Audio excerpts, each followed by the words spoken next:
কাউকে মানসিক কষ্ট দিচ্ছেন? খুব যত্ন করে দিন যাতে কেউ টের না পায়। তবে নিজেকেও একটু তৈরি রাখবেন ভবিষ্যতের জন্য।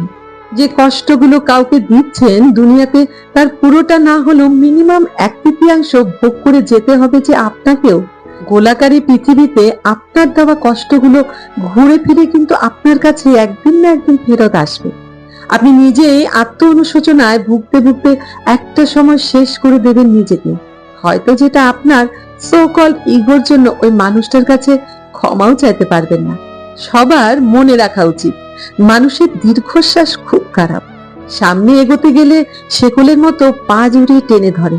ভালো থাকুক চারপাশের মানুষগুলো, ভালোবাসার, ঘৃণার, কাছের, দূরের সবাই ভালো থাকুক। অভিশাপ না দিলেও প্রকৃতির মার বলে একটা কথা আছে, যাকে রিভেঞ্জ অফ নেচার বলে, যেটা আমাদের বিশ্বাস করতেই হবে। প্রকৃতি কিছুই ভোলে না, সময়ের ব্যবধান মাত্র।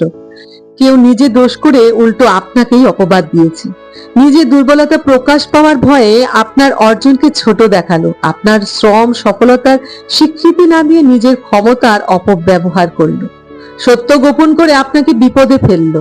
বাজে কথা বলে আপনার পথ চলাকে অবরুদ্ধ করলো। মিথ্যা বলে আপনার সম্মান নষ্ট করলো। ক্ষমতার দাপটে অন্যায়ভাবে কথার আঘাতে অপমান করেছে, আপনাকে ঠকাচ্ছে। কথার বানে নিজের স্বার্থে আপনাকে করছে ক্ষত বিক্ষত।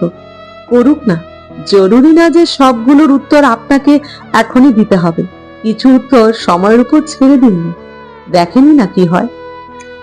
সব সময় হয়তো আমরা বুঝে উঠতে পারি না সঠিক কোন কাজে শান্তি পাচ্ছি। কাউকে কষ্ট দিয়ে, অপমান করে, কাউকে কাঁদিয়ে, কাউকে কথা দিয়ে বেমালুম ভুলে যাই আমরা। কিন্তু প্রকৃতি ভোলে না, প্রকৃতি ক্ষমা করে না।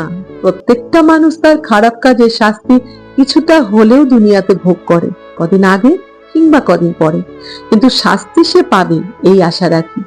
এমনকি এই মুহূর্তে আপনি যার সাথে ইচ্ছাকৃত অন্যায় করে নিজেকে জয়ী ভেবে বেশ ফুরফুরে মেজাজে আছেন, মনের আনন্দে ঘুরে বেড়াচ্ছেন, সে হয়তো প্রতিবাদ করবে না, কিন্তু তার নীরবতা, কষ্ট থেকে আসা দীর্ঘশ্বাস আপনার সাথে বোঝাপড়াটা সঠিক সময়ে করে নেবে।